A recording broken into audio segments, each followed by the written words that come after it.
think blueberries are a crop that in recent years has seen a lot more production, a lot more interest in the crop because of the health benefits associated with blueberry consumption. Most of the plantings statewide are small, local, pick-your-own operations. If you want to see the commercial blueberry industry in North Carolina, you go to Bladen and the counties around Bladen. That's where the soils are suitable for blueberry production on a commercial scale. It's our largest fresh fruit crop in terms of farm gate value.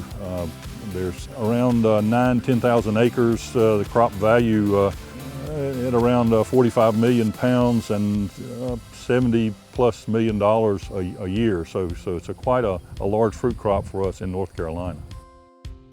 Just about every county in the state has a blueberry patch, and they can vary in size from a backyard planting to 2 or 3 acres. Once folks have figured out what blueberries need to grow and start growing them successfully, it's a really good crop for a local market.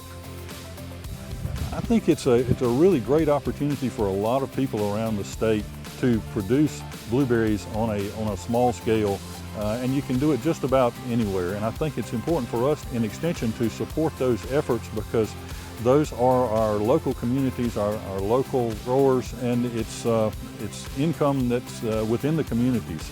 So, and it's also a rapport between agriculture and the community. So lots of good things, and it just seems to be a very successful model for a lot of folks.